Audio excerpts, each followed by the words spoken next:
इश्क कातिल से भी मकतूल से हमदर्दी भी, ये बता किससे मोहब्बत की जजा मांगेगा। सजदा खालिक को भी इबलीस से याराना भी, हशर में किससे अकीदत का सिला मांगेगा।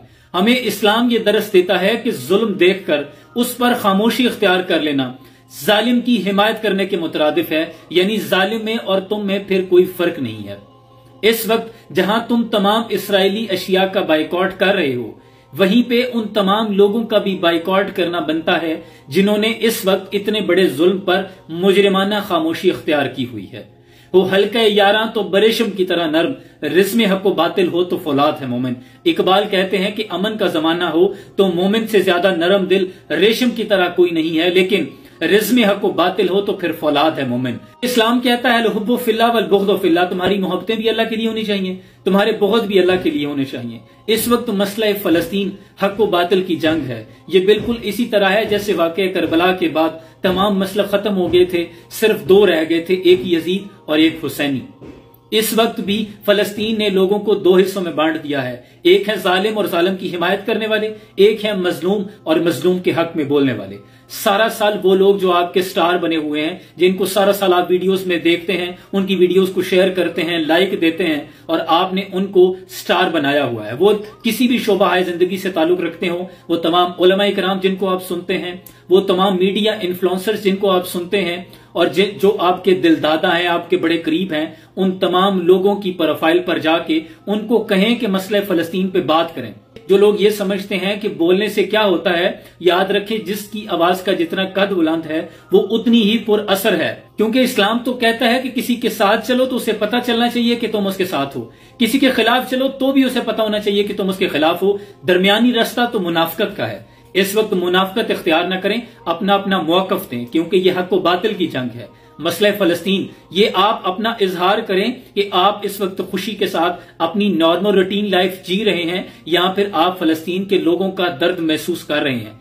क्योंकि उम्मत मुस्लिमा हुजूर के फरमान के मुताबिक एक जिस्म की मानित है, जिस्म के एक हिस्से पे दर्द हो तो दूसरा हिस्सा उस दर्द को महसूस करे, वरना अगर आपको दर्द महसूस नहीं होता तो आप जिस्म का फालिज शुदा वो हिस्सा है जिसको इलाज की सख्त जरूरत है। और हमारे बोलने से फर्क पड़ता है। पत्थर अगर आखिरी जरब पे टूट जाए तो इसका यह मतलब नहीं है कि उसकी जो पहली जरब थी वो रायगां गई। जो बोल सकता है वो बोले, जो लिख सकता है वो लिखे, जो परचम लहरा सकता है वो परचम लहराए, क्योंकि हर चीज मायने रखती है। तो उसी तरह जब नमरूद ने इतनी वसी और रीस आग जलाई थी तो एक परिंदा अपनी चोंच में पानी का एक कतरा लेके आया था। वो जानता था कि मेरे इस कतरे से आग नहीं बुझेगी, लेकिन उसका ईमान था कि कल कयामत के रोज मेरा नाम आग बुझाने वालों में लिखा जाएगा। इसी तरह उन तमाम टिकटॉकर स्टार्स को मेंशन करें, उनकी आईडीज पे जाके कमेंट्स करें कि मसले फलस्तीन पे बात करें, क्योंकि ये इतना बड़ा मसला है कि दू बदू जाकर आप जंग नहीं लड़ सकते। अब वो दौर नहीं रहा। अब टेक्नोलॉजी और जोहद मुसलसल के बाद आपके पास वो हथियार मौजूद है। सिर्फ दुश्मन को वो आपने बावर करवाना है कि आपके पास इतनी देर का अल्टीमेटम है, जुल्म को बंद कर दें। अपने अरबाब इख्तियार को ये बावर करवाएं कि हमारे लिए मसले फलस्तीन पे बात करें। हमने आज तक टैक्स इसीलिए पे किए हैं, इसीलिए ये तमाम टेक्नोलॉजीज बनाई गई हैं कि जब मुसलमानों पर कहीं जुल्म हो तो मजलूमों के हक में आवाज बुलंद की जाए। इसराइल की प्रोडक्ट के बाइकॉट से उनका प्रॉफिट रेशो इतना ग्राफ नीचे गिर सकता है, तो इसका मतलब है कि फर्क पड़ता है।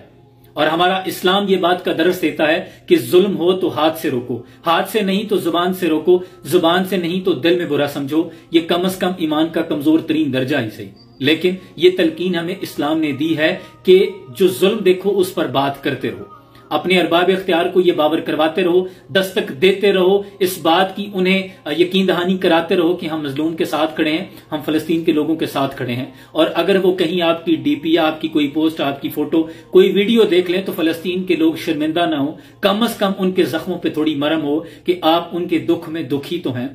अगर रोने वाले घर जाके रोना ना आए तो इस्लाम कहता है कि रोने वाला मुंह बना लिया करो, इसका भी तुम्हें अजर मिलेगा। सलाम पहुंचे।